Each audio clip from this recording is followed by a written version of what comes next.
Madiba, can you tell us a bit about the trouble in 1977 when the journalists came and took that photograph of you? We can see you were very angry there. Yeah. No, actually, I wasn't angry. What disturbed us was what the authorities were going to do after the journalists had visited us. Right. Because they used to treat us very tough. But when there was an important visitor coming, then they would relax. They would say, oh, no, you don't have to work continuously. You can just take a walk if you want to around the quarry, and then we knew that a visitor is coming. Right. But once the visitor is gone, oh Christ, the same cruelty would be mobilized. And they were difficult those days. So you knew it was a propaganda? Yeah, no, we knew. And we didn't compromise at all. We challenged them throughout. And we knew when a visitor was coming, when they were now treating us nicely. Right. But we never relaxed with them. Right. Yeah. Thank you. Can you tell us something about your struggles to get letters to family and friends? We know they were censoring letters, and a lot of letters didn't ever reach the people Yeah, quite. who wrote to. Well, at first we were allowed to write and receive letters once in 6 months. Right. And, but of course we fought against that for quite some time. And the methods we used, they really could not tolerate. And so we eventually won the battle. You learned Afrikaans while you were on Robben Yeah, Island? that's true. And did you learn Afrikaans so that you could communicate with them? No, in that's those true. It was easy, you know. I spoke Afrikaans better in jail because I could practice it every day. And then, you know, the warders, they are not highly educated, many of them. Right. And they received many letters with complaints from various people. And they would then come to me to help them. That's how I picked up Afrikaans very quickly. Goodness. Because they were actually being cheated. Right. Yeah. Right. You know, the extent to which whites cheat other whites. I didn't have a full measure until I was in jail. And I had learned Afrikaans. Then I realized how cruel they were. Now, Christo Brunt was different, though, wasn't he? Oh, yes. No, that's true. Did you become a friend of his quite quickly, or did that happen over many years? Oh, no. You know, Brunt was a very interesting youngster. They would say something to him, the big chaps, confidentially. And then he would come to us and make sure that I'm not there. And if I'm in another group, then he would tell others what they say about me. Goodness. But they were talking to people like Kathrada. Yes. And when he goes, then they tell me what they were saying. So he was like a microphone for you to hear what they were That's saying. right. That's true. But did you know that they were that they had microphones and were recording all your conversations? She was. I only knew when I left jail. Yes. Yeah. Because I used to go under a tree. Yes. And then relax there, think I'm free. And yet they had a microphone in the trees. In a tree. Madiba, I want to show you a picture of your cell. Those tomatoes. Oh, yes. Can you tell us something about your garden?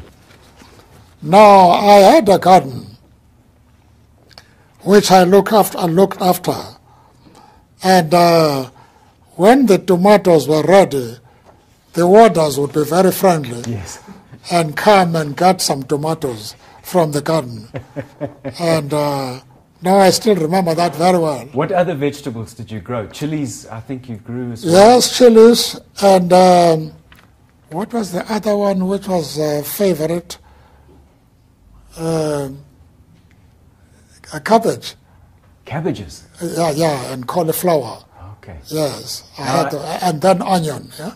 Now, I've talked to Mr. K and to Mac Maharaj. They tell me that you used to fertilize this garden in strange ways. No, I don't want to talk like that. No, I didn't want an answer. I don't want to talk like that. I want to show you another photograph. That's Minister Kobi Kutsia. Oh, yes, that's right. Now, that was a gift to you, that briefcase. Yes, it's a pity man died so early. Yes.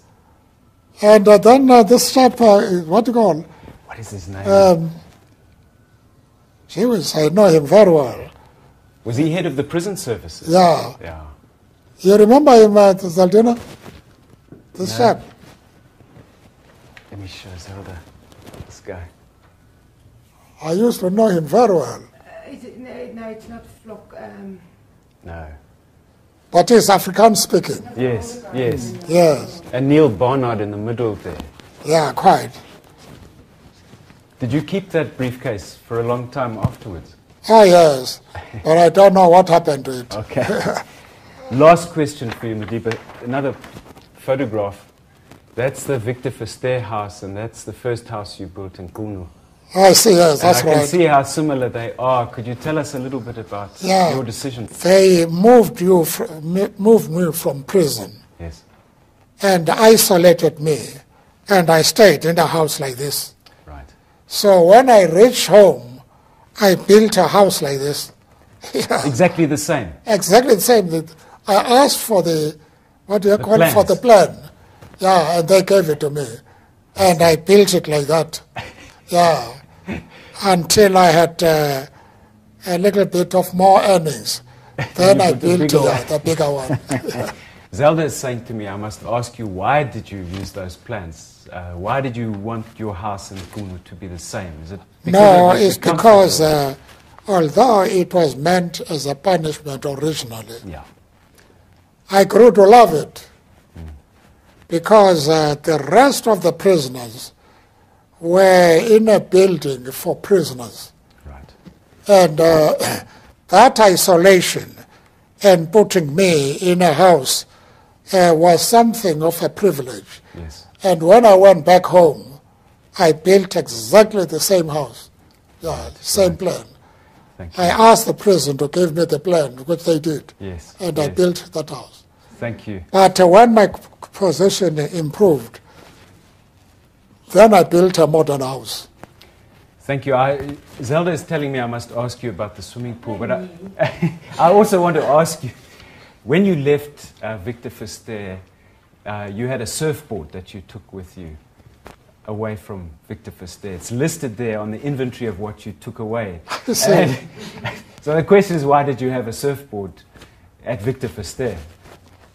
Well, I can't explain it properly, but it was really to keep me occupied.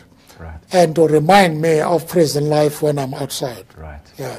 Madiba, one last question. As a question about moving from Robben Island to Pollsmoor.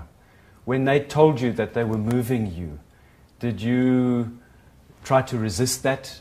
No, but I was very sorry because I was leaving my colleagues behind. Right. And I was going to stay alone.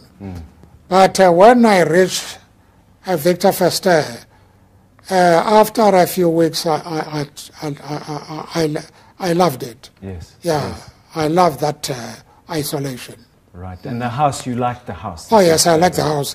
That's why I built the same house Yes. at Kunu. And did you swim in that swimming pool? Yes, I did. Okay. Yeah, I did. Thank you. Thank you And very much. the wardens were not allowed to swim, but they would have a guard and then swim. They'd come and swim in your Yeah, pool. we would swim together.